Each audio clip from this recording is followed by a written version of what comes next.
오늘 성경 말씀은 사도행전 28장 23절부터 31절입니다. 바울은 많은 우여곡절 끝에 로마에 도착하였습니다. 로마로 압송될 때 바울의 만류에도 불구하고 백부장은 선장과 선주의 말을 듣고 무리하게 항해를 하다 유라굴로라는 광풍을 만나 모든 사람들이 죽을 뻔하였습니다. 그러나 하나님께서는 바울을 통해 그들을 구원해 주셨습니다. 그들은 14일 동안 고생 끝에 279명 모두 안전하게 멜리데 섬에 상륙하게 되었습니다. 그런데 멜리데 섬에서 불을 피우다가 바울은 땔감 속에 숨어있던 독사에게 손을 물렸습니다. 모든 사람들은 바울이 곧 죽을 것이라고 생각했지만 죽지 않았습니다. 하나님께서 바울을 지켜주시고 그곳에서 복음을 전하게 하셨습니다. 바울과 사람들은 그곳에서 겨울을 지내고 여러 곳을 거쳐서 결국 목적지인 로마에 도착하였습니다. 로마에 도착한 바울은 로마에 거주하고 있는 유대인 중 높은 사람들을 자기 집으로 청하였습니다. 당시 바울은 가택연금 상태였습니다. 이 가택연금이 로마에서는 감방 역할을 하였습니다. 그리고 자신이 로마에 오게 된 상황에 대해 설명하였습니다. 바울은 이들에게 자신은 이스라엘 백성이나 조상의 관습을 배척한 일도 없는데도 잡혀 재판을 받게 되었고 그 결과 자신의 무죄가 밝혀져서 석방될 수도 있었지만 유대인들의 반대로 부득이하게 로마 황제에게 상소하게 되었다라고 진술하였고 자신은 지금도 동족인 유대 민족을 고소할 마음이 전혀 없다라고 자신의 무죄함을 밝혔습니다. 이런 상황 설명을 한 이유는 혹시 로마에 있는 유대인들이 자기에 대해 오해하여 복음을 전하는 데 걸림돌이 되지 않을까 해서였습니다. 오해를 풀고자 한 조처였습니다. 그러나 바울의 우려와는 달리 로마에 있는 유대인들은 바울에 대해 잘 몰랐습니다. 그가 왜 이곳에 왔는지, 그가 무엇을 했는지, 바울의 가르침이 무엇인지 그들은 바울에 대해 전혀 아는 바가 없었습니다. 그래서 이들은 바울에게 그가 전한 복음에 대해 강론해 줄 것을 요청하였습니다. 오늘 본문은 그들의 요구에 따른 바울의 강론과 그들의 반응에 대한 이야기입니다. 여기서 바울이 보인 자세를 통해 지금 우리들에게 필요한 교훈을 살펴보겠습니다. 23절 그들이 날짜를 정하고 그가 유숙하는 집에 많이 오니 바울이 아침부터 저녁까지 강론하여 하나님의 나라를 증언하고 모세의 율법과 선지자의 말을 가지고 예수에 대하여 권하더라. 바울은 아침부터 저녁까지 강론하였습니다. 지금의 자기 상황이나 처지에 굴하지 않고 열정을 다해 복음을 전하고 가르쳤습니다. 바울은 자기에게 주어진 기회를 최대한도로 살렸습니다. 바울이 전한 복음은 첫째, 하나님 나라였습니다. 둘째, 모세 오경과 선지자를 통한 예수님에 대한 증거였습니다. 바울이 전한 하나님의 나라와 예수님은 복음의 핵심이며 이 둘은 뗄 수 없는 동절의 양면과 같은 것입니다. 왜냐하면 구약에 예언된 메시아가 유대인들이 십자가에 못 박아 죽인 나사렛 예수였기 때문입니다.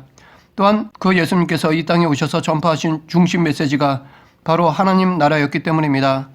마태복음 4장 17절에 이때부터 예수께서 비로소 전파하여 이르시되 회개하라 천국이 가까이 왔느니라 하시더라 라고 말씀하셨습니다. 그런데 이 하나님 나라는 예수님을 통해서만 갈 수 있습니다. 그래서 요한복음 14장 6절에 예수께서 이르시되 내가 곧 길이요 진리요 생명이니 나로 말미암지 않고는 아버지께로 올 자가 없느니라 라고 말씀하셨습니다. 또한 예수님은 하나님의 나라의 완성자이시며 그 나라의 통치자이십니다. 그래서 누가복음 11장 20절에 그러나 내가 만일 하나님의 손을 힘입어 귀신을 쫓아내는 것이면 하나님 나라가 이미 너에게 임하였노라 라고 말씀하셨던 것입니다. 하나님 나라와 예수님에 대한 바울의 가르침은 어디까지나 이미 유대인들의 주신 모세의 율법과 선지자의 말에 근거한 것이었습니다. 즉 자신의 개인적인 신학 사상이나 주장이 아니라 하나님 말씀에 근거한 하나님 나라와 예수 그리스도를 전한 것이었습니다. 이처럼 우리가 전해야 할 복음도 성경에 근거해야 합니다. 성경에 기록된 천국과 예수님을 전해야 합니다. 시중에는 천국에 다녀온 사람의 이야기와 예수님을 만난 사람들의 책들이 있습니다. 그런데 그 중에는 성경과 맞지 않은 것들도 있습니다. 그렇기 때문에 우리는 아무리 신비한 체험이라 할지라도 그것을 무조건 받아들여서는 안 됩니다. 성경과 맞지 않는 것에 대해서는 받아들이지 말아야 합니다. 우리는 성경이 말하는 예수 그리스도, 천국을 전해야지 개인이 체험한 이야기를 검증 없이 전해서는 안 됩니다. 이 체험들을 성경이 비추어 봐야 합니다. 간증도 마찬가지입니다. 개인적으로 특별한 체험은 귀한 것입니다. 하지만 간증하여 보편화하는 것은 주의해야 합니다. 비록 개인적으로는 특별한 체험 체험일지라도 이것이 성경에 입각한 것인지를 먼저 살펴야 합니다. 하나님이 특별한 체험을 하게 한 것은 필요할 때에 그것을 당신 스스로 드러나게 하십니다. 예를 들어 사도 바울이 천국 체험을 하였습니다. 그런데 그것을 14년간 드러내지 않았습니다. 그런데 고린도 교회 성도들이 자기들의 체험과 능력을 자랑하며 다투어 교회를 어지럽게 하니까 어쩔 수 없이 부득불 바울은 자신의 체험을 간증하였습니다. 이렇게 하나님은 당신의 특별한 체험을 간증토록 하십니다. 그러므로 우리는 이 특별한 체험을 임의로 간증해서는 안 될 것입니다. 또한 우리는 아무리 성경에 있는 말씀이라 할지라도 자기 목적을 이루기 위해 이용해서도 안 됩니다. 비록 성경에 있는 말씀이라고 하지만 그 의미를 무시하고 자기의 목적을 이루기 위해 성경 말씀을 도용한다면 그것도 잘못된 것입니다. 실제로 사탄도 자기 목적을 이루기 위해 말씀의 의미와는 전혀 상관없이 하나님 말씀을 도용하기도 하였습니다.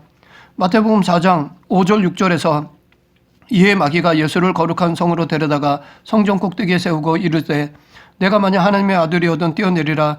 기록되었으되 그가 너를 위하여 그의 사자들을 명하시리니 그들이 손으로 너를 받들어 발이 돌에 부딪히지 않게 하리로다 라고 본래의 의미와 상관없이 시편 91편 11, 12절을 도용하여 예수님을 시험하였습니다. 그러므로 우리는 사람들이 신비한 것을 찾고 새로운 사상을 원하더라도 그들의 입맛에 맞추기 위해 성경에서 벗어나서는 안 됩니다. 성경에 있는 하나님 나라와 예수 그리스도를 전해야 합니다. 때론 사람들이 성경 말씀을 무시하거나 과학의 시대에 맞지 않는 미련한 것이라고 여길 수 있습니다. 그럼에도 불구하고 성경 말씀을 그대로 전해야 합니다. 복음을 믿는 자들에게는 예수 그리스도가 능력이고 지혜가 되십니다. 예수 그리스도를 영접하면 세상에 강하고 지혜로운 자보다 더 강하고 지혜롭습니다. 하나님은 세상에서 지혜 있는 자들로 하여금 자기 꾀에 빠지게 하십니다. 반면에 세상적으로 미련해 보여도 믿음을 지키는 자는 하나님께서 방패, 요새, 산성이 되어 주십니다. 그러므로 우리는 남들이 미련하고 어리석다고 여기더라도 나의 지혜 되시고 능력 되시며 방패 되시는 예수 그리스도를 전해야 합니다.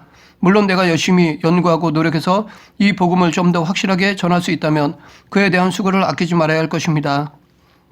바울이 복음을 전하자 로마의 유대인들의 반응을 보면 24절 그 말을 믿는 사람도 있고 믿지 아니하는 사람도 있어. 바울이 복음을 전하자 로마의 유대인들 중에서 믿는 사람들이 있었습니다. 이런 사람들은 이미 하나님께서 예비해 두신 사람이라 할 수 있습니다. 이렇게 하나님께서 선택한 자들은 복음을 믿었습니다. 하지만 대부분의 유대인들은 복음을 받아들이지 않았습니다. 이와 같이 복음이 전파되는 곳에는 이런 양분된 현상은 반드시 일어나게 되어 있습니다. 바울이 이고니온에서 복음을 전할 때도 믿는 자들이 있는 반면에 대다수는 믿지 않았습니다. 데살로니가에서 복음을 전할 때도 그랬고 에베소에서도 그랬습니다. 이런 현상은 지금도 마찬가지입니다. 복음을 잘 받아들여질 것이라고 생각되는 곳에 의외로 복음을 받아들이지 않는 사람들이 있는 반면에 복음이 전혀 받아들일 것 같지 않은 곳에 오히려 복음을 받아들이는 사람들이 있기도 합니다. 100% 정확히 예측할 수가 없습니다. 그러므로 우리는 복음을 전할 때 그들의 반응에 초점을 두기보다는 오직 복음을 전하는 것에만 전념해야 할 것입니다. 예수 그리스도를 전하고 가르치는 것에 더 집중해야 할 것입니다. 그 뒤의 문제는 하나님께 맡기면 됩니다. 결과는 하나님의 몫입니다. 그런데 복음에 대한 이런 양분된 반응은 구약에서 이미 예언되었던 것입니다. 26, 27절 일러스되 이 백성에게 가서 말하기를 너희가 듣기는 들어도 도무지 깨닫지 못하며 보기는 보아도 도무지 알지 못하는도다. 이 백성들의 마음이 우둔하여져서 그 귀로는 둔하게 듣고 그 눈은 감았으니 이는 눈으로 보고 귀로 듣고 마음으로 깨달아 돌아오면 내가 고쳐줄까 함이라 하였으니 바울은 이사야 6장 9절 10절을 인용하여 유대인들이 복음을 들어도 깨닫지 못하고 보아도 알지 못하는 이유를 마음이 우둔하기 때문이라고 지적하였습니다. 이 이사야 6장 9절 10절의 이 말씀은 이사야가 소명을 받고 이스라엘 백성들에게 가서 외쳐도 이스라엘 백성들의 태도가 바뀌지 않을 것을 예언한 말씀이었습니다. 실제로 이스라엘 백성들은 마음이 우둔하여 선지자의 말을 들어도 그 뜻을 깨닫지 못하고 여러 징조들을 보기는 보아도 장차될 일들을 알지 못하였습니다. 계속해서 죄를 지었습니다. 그래서 결국 이들은 하나님의 징계로 바벨론 포로가 되었습니다. 사도 바울은 이사야 6장 9절 10절의 말씀을 로마에 있는 유대인들에게 적용하였습니다. 그래서 영적 귀머거리, 영적 소경된 과거 유다 백성들이 하나님을 떠나 포로로 잡혀갔던 것처럼 앞으로 이 복음이 영적 귀머거리, 영적 소경인 유대인들에게서 떠나 이방인들에게로 넘어갈 것을 예언하였습니다. 그것이 오늘 본문 28절입니다. 그런즉 하나님이 이 구원이 이방인에게로 보내어진 줄 알라. 그들은 그것을 들으리라 하더라. 이것을 통해 우리는 먼저 된 자로서 나중되고 나중된 자로서 먼저 된 자가 많다라는 예수님의 가르침을 기억해야 할 것입니다. 실제로 신앙 연륜이 오래되거나 성경 지식이 많은 사람이라도 영적으로 소경되고 영적으로 규모거리가 될 수 있습니다. 오히려 율법주의나 자기 신학에 빠져 의지적으로 예수님의 사역에 눈을 감고 예수님의 음성이 귀를 막는 사람들이 있습니다. 자기 중심으로 신앙생활을 하는 사람들이 있습니다. 이런 사람들은 먼저 된 듯 하지만 나중된 사람입니다. 즉 신앙생활을 잘하는 것처럼 보이나 전혀 믿음이 없는 사람일 수 있습니다. 진정 믿음이 좋은 성도는 내가 죽고 내 안에 예수 그리스도가 사는 성도입니다. 자기는 없고 예수님만 있는 사람입니다. 그런데 사도 바울은 자기가 전한 복음을 받아들이지 않는 유대인들에게 화를 내거나 설득하려 하지 않았습니다. 그들과 논쟁하여서 그들의 생각을 바꾸려고 공격적으로 대하지 않았습니다. 다만 그들의 보지 못하는 눈과 듣지 못하는 귀에 대해 책망하고 그로 인하여 그들이 구원받지 못할 것이라고 경고하였습니다. 사도 바울은 당대 최고의 학문을 했던 사람입니다. 어느 누구도 말빨로도 뒤지지 않습니다. 그럼에도 불구하고 그는 복음만 전하고 강론했을 뿐입니다. 자기의 정체성을 지켰습니다. 우리가 복음을 전하면서 하는 가장 흔한 실수 중에 하나가 바로 증언자로서의 자세에서 벗어나서 설득자가 되려 하는 것입니다. 모든 것을 하나님께 맡기고 자신은 다만 복음을 증거하면 되는데 그렇게 하지 못합니다. 물론 열심히 공부하여 더 깊은 뜻을 잘 전하도록 노력하는 것은 우리의 의무라 할 수 있습니다. 하지만 마치 자신이 구원자라도 되는 것처럼 복음 듣는 자를 말로 설득하여 구원에 이르게 하려고 하는 것은 우리의 사명을 오버하는 것이라 생각합니다. 그래서 만약 그 복음을 듣는 자가 자신의 뜻대로 설득되지 않으면 저주하거나 설득하지 못한 자신에 대해 실망하기도 합니다. 하나님께서는 결코 우리에게 구원자가 되라고 말씀하시지 않으셨습니다. 설득자가 되라고 말씀하시지도 않으셨습니다. 다만 증인이 되라고 말씀하셨습니다. 다만 복음을 전하는 전달자가 되라고 말씀하셨습니다. 거기까지가 우리의 임무인 것입니다. 거기를 넘어서 우리의 힘으로 무언가 하려고 하면 그것은 교만이 되고 하나님의 주권에 대한 도전이 될 수가 있습니다. 바울이 로마에서 복음을 전할 때 믿는 사람도 있고 믿지 않는 사람도 있었습니다. 복음을 받아들인 사람도 있고 받아들이지 않은 사람도 있었습니다. 이미 사도 바울은 3차에 걸쳐 전도 여행을 하면서 이러한 반응을 여러 번 체험하였습니다. 무엇보다도 바울은 자신이 처음 복음을 받아들일 때도 이미 이사야 6장 9절 10절의 말씀을 몸소 체험하였습니다. 사도 바울은 자신이 처음 복음을 어떻게 받아들였는지 다메섹으로 가는 길에서 겪은 일을 사도행전에서 3번씩이나 밝히고 있습니다. 바울은 과거 율법에 열심히어서 예수 그리스도를 믿는 자들을 가만두지 않았습니다. 예수 그리스도를 믿는 자들을 죽이거나 잡아서 옥에 가두었습니다. 그는 예루살렘에서뿐 아니라 멀리 다메섹까지 가서 그리스도인들을 잡아오고자 공문을 받아가지고 사람들과 함께 길을 떠났습니다. 그런데 이 다메섹 사건의 기록들에서 바울과 함께 길을 가던 사람들의 반응에 대해 다르게 말하고 있습니다. 사도행전 9장 7절에서는 같이 가던 사람들은 소리만 듣고 아무도 보지 못하여 말을 못하고 서 있더라 라고 말하고 있습니다. 반면에 사도행전 22장 9절에서는 나와 함께 있는 사람들이 빛은 보면서도 나에게 말씀하시는 이의 소리는 듣지 못하더라 라고 말하고 있습니다. 이처럼 두 진술은 서로 모순을 이루고 있습니다. 즉 사도행전 9장 7절에서는 같이 가던 사람들은 소리는 들었지만 보지 못했다라고 말하고 사도행전 22장 9절에서는 함께 있는 사람들은 빛은 보았지만 소리는 듣지 못했다라고 말하고 있습니다. 그러나 이 모순적인 문제는 세 번째인 사도행전 26장 9절부터 18절의 말씀과 종합하면 해결할 수 있습니다. 바울과 그와 함께 동행하던 사람들이 다메섹에 가까이 이르렀을 때 호련히 하늘로부터 해보다 더 밝은 빛이 이들을 비추었습니다. 그래서 바울과 그와 함께 동행하던 사람들은 모두 땅에 엎드렸습니다. 그리고 이들에게 소리가 들렸습니다. 바울과 그와 동행한 사람들은 모두 똑같이 해보다 더 강한 빛을 보았고 소리를 들었습니다. 하지만 다른 사람들은 단지 빛만 보았고 소리만 들었을 뿐입니다. 반면에 바울은 빛 가운데서 예수님을 보았고 소리 가운데서 예수님의 음성을 들었습니다. 이처럼 똑같은 빛을 보고 똑같은 소리를 들었지만 반응은 달랐습니다. 바울과 동행한 사람들은 빛은 보았지만 빛 안에 계신 예수님을 보지 못했고 소리는 들었지만 소리 안에서 예수님의 음성을 듣지 못했습니다. 그 결과 다른 사람들은 몰라도 예수님을 보고 예수님의 음성을 들은 바울은 예수님을 믿게 되었습니다. 이런 반응은 과거에도 그랬고 지금도 마찬가지입니다. 똑같은 복음을 전하는 자의 복음을 들어도 믿는 사람이 있는 반면에 믿지 않는 사람이 있습니다. 이런 현상은 정도의 차이는 있을지 몰라도 불신자들뿐 아니라 믿는다고 하는 성도들에게도 찾아볼 수 있습니다. 아무리 신앙생활을 오래 하고 성경을 많이 읽었어도 어떤 문제 앞에서 예수님을 바라보지 못하고 예수님의 음성을 듣지 못하는 경우가 많습니다. 그래서 이들은 문제를 대할 때 예수님을 의지하기보다는 사람을 의지하고 예수님의 말씀을 듣기보다는 사람의 말을 듣습니다. 이렇게 예수님을 바라보지 않고 사람을 보면 시험에 빠지기 쉽습니다. 또한 예수님의 말씀을 듣지 않고 사람의 말을 들으면 넘어지기 쉽습니다.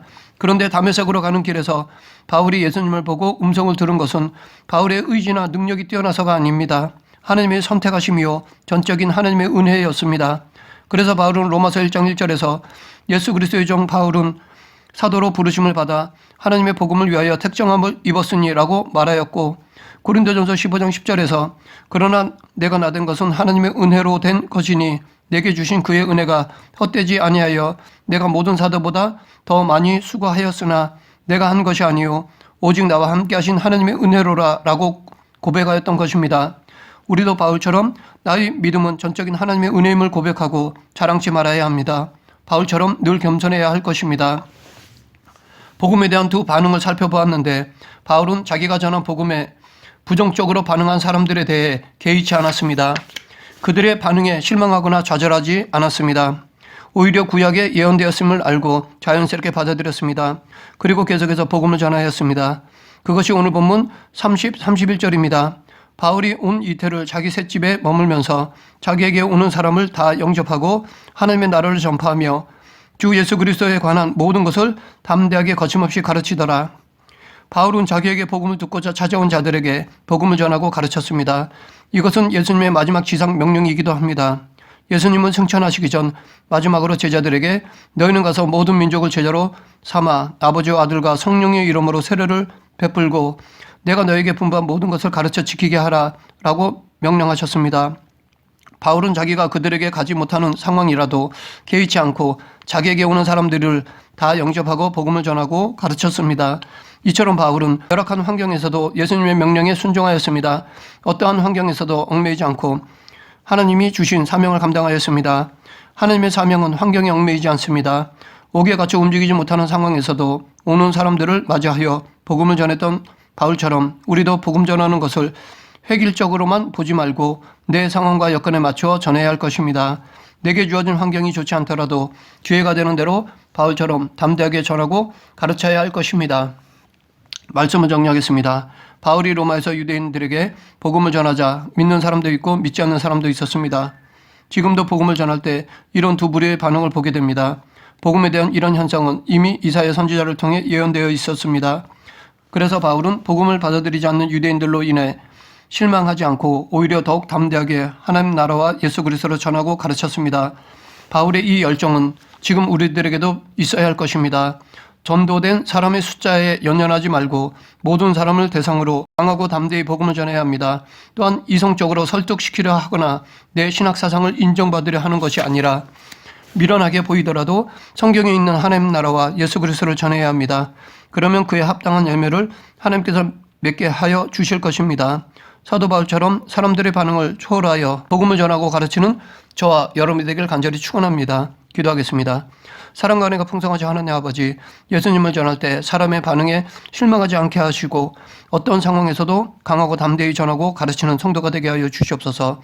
하나님의 선택한 영혼을 위해 최선을 다하여 복음을 전하는 성도가 되게 하여 주시옵소서. 예수님 이름으로 기도드립니다. 아멘.